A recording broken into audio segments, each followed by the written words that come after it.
ब्रेकनंतर cross फायरमध्ये आपल्या सगळ्यांचं पुन्हा एकदा स्वागत. खास करून पाहत असलेले तमाम महाराष्ट्रातले सगळे प्रेक्षक मुंबईकर यांचं लक्ष त्याच प्रश्नाकडे असेल जो तुमच्या मनातला प्रश्न आहे किंवा जनतेला नेमकं काय हवंय असं उद्धव ठाकरे म्हणाले होते.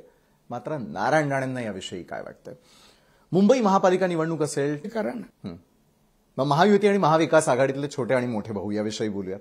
बोला, तुम्ही सुरुवात करा, मी उत्तर देतो. बरं, नक्कीच.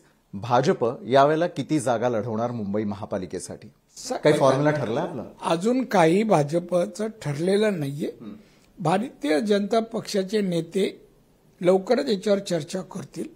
पण माझ्या मते सगळ्याच्या सगळ्या जागा जिंकायचा यावेळी किंवा लढायचा प्रयत्न भाजप करेल. फॉर्म्युला ठरवण्यासंदर्भातल्या काही बैठका होताना दिसतील की थेट आम्हाला बातमीच ऐकायला मिळणार? पत्रकारांना फक्त बातमीच ऐकावी, नाही तर विश्लेषण जास्त करतात पत्रकार. पण ते करू नये म्हणून जास्त ताबडतोब एवढ्या जागा आम्ही लढवणार, थेट बातमी येणार. थेट बातमी.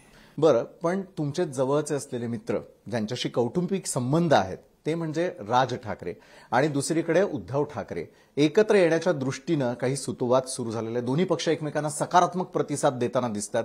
नारायण राणेंना काय वाटतं? असं काहीतरी घडेल? मला काहीच वाटत नाही. मला माझ्यासाठी काही नवीन नाही. ठाकरे कुटुंब किंवा आडनाव ठाकरे माझ्यासाठी नवीन नाही. बरोबर. अगदी वयाच्या 15 वर्षापासून 1966 पासून ठाकरे कुटुंबाशी माझे संबंध आले. माननीय बाळासाहेब ठाकरे बरोबर नाव घेता रक्त सळसळू शकतं असं व्यक्तिमत्व, आताच नाही. त्यामुळे त्यांच्या काही गोष्टी जर बद्दल तुम्हाला विचारायचं तुम्ही विचारू शकता. पण सध्या जे काय चाललंय आणि असेल, पण मला त्याच्यात रस नाही वाटत. बरं, पण त्या काळातली शिवसेना आणि आत्ताचं शिवसेनेचं सुरू असलेलं राजकारण याकडे कसं पाहता? शिवसेना दुभंगलेली आहे, मात्र महापालिका हे दोघांचं टार्गेट असेल. नाही, शिवसेना केव्हा दुभागली?